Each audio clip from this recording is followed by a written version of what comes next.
नमस्कार दोस्तों, learning IQ में आप सभी का स्वागत है।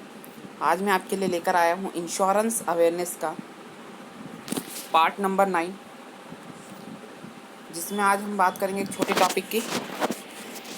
क्लास ज़्यादा लंबी नहीं होगी, छोटी सी होगी। 4 छोटे टॉपिक्स आज लेकर आया हूँ। बेसिक है, काफ़ी ज़्यादा इम्पॉर्टेंट है, जिनके बारे में हम डिटेल आगे की क्लासेस में करेंगे। ठीक है, चलिए सबसे पहले कॉन्सेप्ट को हम समझ लेते हैं। देखिए, सबसे पहले मान लीजिए ये ए व्यक्ति है। ठीक है, ए के पास क्या है, गाड़ी है। ठीक है, ये गाड़ी है किसके पास, ए के पास। अब ए ने सोचा कि यार ये टू व्हीलर है, अब मैं टू व्हीलर बेच लेता हूँ और जितना भी पैसा आएगा और मेरे पास थोड़ा और पैसा पड़ा है, उसमें मिला के एक नई गाड़ी ले लेता हूँ, ये पुरानी हो चुकी है। ठीक है, तो इसने क्या करा, बी को बेच दी। क्या करा, बी को बेच दी। अब क्या हुआ, इस गाड़ी का क्या था, इंश्योरेंस हो रखा था। क्या हो रखा था, इंश्योरेंस हो रखा था।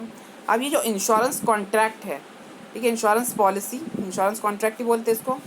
क्या हुआ कि ये बी के नाम पे भी ट्रांसफ़र होना था। ठीक है, तो ये बी के नाम पे ट्रांसफ़र हो गया, क्या, इंश्योरेंस कॉन्ट्रैक्ट। ठीक है, अब नया ओनर कौन बना, बी बना। किसका, इस गाड़ी का जो इंश्योरेंस हो रखा था उसका। ठीक है, और लेकिन पॉलिसी नंबर तो वही था, जो ए के पास पॉलिसी थी, पॉलिसी नंबर तो वही था, लेकिन कॉन्ट्रैक्ट क्या था, नया था। ठीक है, और नया था, और नया ऑनर कौन था उस पॉलिसी होल्डर का, तब बी था। तो ये क्या कहलाता है, नोवेशन कहलाता है। क्या कहलाता है, नोवेशन कहलाता है। ठीक है, देखो यहाँ पे फायर, पर्सनल एक्सीडेंट, टी आगे जोड़ लेना, motor policies are personal contract. अब क्या होता है, फायर इंश्योरेंस क्या होता है, ये पर्सनल कॉन्ट्रैक्ट होता है। कैसे, कोई भी प्रॉपर्टी हो किसके नाम पे होगी, आप ही के नाम पे होगी। तो मतलब क्या है, आपके नाम पे हो, आपके पिताजी के नाम पे हो, मतलब आपकी फैमिली में किसी एक व्यक्ति के नाम पर ही होगी, तो वो क्या होगा, पर्सनल कॉन्ट्रैक्ट हुआ। पर्सनल एक्सीडेंट पॉलिसी, वो भी पर्सनल, खुद के नाम, खुद की होती है वो तो। ठीक है, वो क्या हुआ, पर्सनल कॉन्ट्रैक्ट हुआ। मोटर पॉलिसीज़, गाड़ी भी किसी एक व्यक्ति की नाम होगी, तो वो क्या हुआ, पर्सनल कॉन्ट्रैक्ट हुआ। In these contracts, the insurance company implicit express confidence in the policyholder integrity and ability to take proper care of the subject matter of the insurance. Personal contract can be, ठीक है। अब क्या होता है कि insurance company ये मान के चलती है कि जो सब्जेक्ट मैटर है, सब्जेक्ट मैटर मतलब जिस चीज़ का आपने इंश्योरेंस करवा के रखा है, उस चीज़ का ध्यान, उस सब्जेक्ट मैटर का ध्यान आप ऐसा रखते हैं जिसका आप मान के चलते कि इंश्योरेंस करवाए नहीं हो। ठीक है, प्रॉपर केयर करते हैं। वो बात अलग है कि कोई भी आया गाड़ी को ठोक गया, या गाड़ी या आग लग गई गलती से, ठीक है, वो बात अलग है। लेकिन इंश्योरेंस कंपनी ये मान के चलती है कि आप बराबर उसका ध्यान रखेंगे। क्यों, क्योंकि अगर आप बराबर ध्यान रखेंगे तो क्या होगा, वहाँ पर जो है क्लेम आने की संभावना कम होगी, और क्लेम आने की संभावना जब कम होगी तो इंश्योरेंस कंपनी को क्या होगा, फ़ायदा होगा। ठीक है, ठीक है। इंश्योरेंस पर्सनल कॉन्ट्रैक्ट, जो पर्सनल कॉन्ट्रैक्ट है वो क्या हो सकता है, can be transfer to the another person, वो किसी और व्यक्ति को क्या हो सकता है, ट्रांसफ़र हो सकता है with the consent of the insurance company, insurance company की अनुमति पर। ठीक है, if the insurance company insurer agree to the transfer, the contract will be virtually a new one. ठीक है, जो कॉन्ट्रैक्ट रहता है, इंश्योरेंस पॉलिसी रहती है, वो किसी एक नए व्यक्ति को ट्रांसफ़र हो जाती है। This is alternation is term as a novation, और वो नया कॉन्ट्रैक्ट जो रहता है, नया व्यक्ति जो रहता है, वो क्या कहलाता है, नोवेशन कहलाता है। ठीक है, मैंने क्या बताया इसमें, अब बी क्या हो गया, वहाँ पे नोवेशन हो गया। ठीक है, मतलब नया व्यक्ति होगा, नया कॉन्ट्रैक्ट हो गया। ठीक है, अब देखो इसको हम पूरा साफ कर देते हैं, फिर से समझेंगे।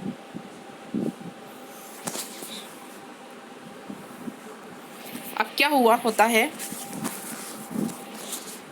मानो कि ये व्यक्ति ए है। ठीक है, ए ने ले रखी है एक लाइफ इंश्योरेंस पॉलिसी। ठीक है, कौन सी ले रखी है, लाइफ इंश्योरेंस पॉलिसी ले रखी है। अब क्या होता है कि बहुत सारे लोगों को पता नहीं होता है, लेकिन क्या होता है कि आप इस लाइफ इंश्योरेंस पॉलिसी के बिहाफ पर किसी भी फाइनेंशियल इंस्टीट्यूशन, चाहे बैंक हुआ चाहे कोई भी फाइनेंशियल इंस्टीट्यूशन हुआ, उससे आप लोन ले सकते हो on the behalf of the किसके, इस लाइफ इंश्योरेंस पॉलिसी के बिहाफ पर क्या ले सकते हैं, लोन ले सकते हैं। ठीक है, अब इस व्यक्ति ए ने क्या करा कि कोई भी बैंक ले लो, मान लो बैंक ऑफ इंडिया हो गया। अब बैंक ऑफ इंडिया से क्या करा, लोन ले लिया। ठीक है, लेकिन किस चीज़ के आधार पर, लाइफ इंश्योरेंस पॉलिसी के आधार पर। लेकिन बैंक ऑफ इंडिया क्या बोलेगा, इसमें से आपका नाम हटा के हमारा नाम डाल दीजिए।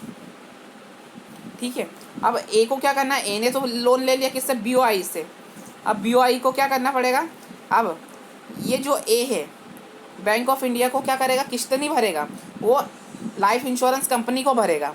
क्यों भरेगा, क्योंकि जब भी ये पॉलिसी मैच्योर होगी तो जो लाइफ इंश्योरेंस कंपनी रहेगी सम अश्योर्ड ए को ना देते हुए किसको देगी, बीओआई को, क्योंकि बीओआई से पहले ही ए ने क्या ले रखा है, पैसा ले रखा है। ठीक है, इसीलिए बीओआई को बोल दिया जाएगा, बीओआई द्वारा ए को बोल दिया जाएगा कि आप पॉलिसी हमारे नाम कर दो। ठीक है, यानी कि ए क्या करेगा, उस पॉलिसी को असाइन कर देगा किसको, बैंक ऑफ इंडिया को। तो ये क्या कहलाएगा, ये प्रक्रिया असाइनमेंट कहलाएगी। जब एक व्यक्ति से दूसरे व्यक्ति या फिर डेफिनेशन इसकी ऐसी बनेगी, जब कभी भी हम लाइफ इंश्योरेंस पॉलिसी के आधार पर लोन लेते हैं तो हम insurance policy, life insurance policy को, ठीक है, लाइफ इंश्योरेंस पॉलिसी को क्या करते हैं, उस फाइनेंशियल इंस्टीट्यूशन के नाम पर ट्रांसफ़र कर देते हैं। यह प्रक्रिया असाइनमेंट कहलाती है। ठीक है, ये होगी इसकी डेफिनेशन। देखो ये रहा, there are the certain situation like raising a loan against your insurance policy when the policy would have to be assigned to the financial institution when the policy assigned it to the title of the policy is shifted from one's name to that the institution। ठीक है, याद रखना। Next है nomination. Nomination क्या होता है, the nominee is the person to whom the insurance claim amount would be payable in the case of the policy holder death। देखो क्या हुआ, ये ए है, ठीक है, ये ए की वाइफ है बी, ठीक है, या कोई भी नॉमिनेशन है, कुछ भी हुआ, ठीक है। जनरली मान लेते हैं ये मैरिड है, अगर ये मैरिड है तो इसकी इंश्योरेंस यानी इसका नॉमिनी कौन होगा, उसकी वाइफ ही होगी। ठीक है, ये मान के चलते हैं। अगर अनमैरिड होगा तो उसके पेरेंट्स होंगे या फिर उसका ब्रदर या सिस्टर जो भी होगा। ठीक है, अब मान लेते हैं ये ए है, ए ने एक लाइफ इंश्योरेंस पॉलिसी ले रखी है। ठीक है, लाइफ इंश्योरेंस पॉलिसी। अब क्या होगा कि मान लीजिए ए ने 20 साल की एक लाइफ इंश्योरेंस पॉलिसी ले रखी है। अब इस 20 साल के दौरान क्या हो जाता है, ए की डेथ हो जाती है, तो इसका जो भी सम अश्योर्ड जो दिया जाएगा, क्लेम दिया जाएगा, वो बी को दिया जाएगा। क्यों, ए ने बी को क्या बनाया गया था, ए ने बी को नॉमिनी बनाया था, मतलब कुछ भी हो जाता है ए को तो जो लाइफ इंश्योरेंस पॉलिसी, जो पॉलिसी के तहत जो भी पैसा दिया जाएगा, सम अश्योर्ड दिया जाएगा, वो सिर्फ बी को ही दिया जाएगा। या बी अगर वाइफ होगी, अगर ये अनमैरिड है तो बी, अगर इसकी सिस्टर है तो बी को दे दिया जाएगा, यदि बी माता पिता हैं तो उनको दे दिया जाएगा, यदि बी भाई है तो उसको दे दिया जाएगा। यानी नॉमिनी वो व्यक्ति हो जाता है यदि कुछ भी दुर्घटना होने पर पॉलिसी होल्डर के जो सम अश्योर्ड रहता है वो किसे दिया जाता है, उसके नॉमिनी को दिया जाता है, उसके परिवार के सदस्य को दे दिया जाता है। ठीक है, री इंश्योरेंस क्या होता है, अब देखो री इंश्योरेंस, इसे साफ कर देते हैं हम।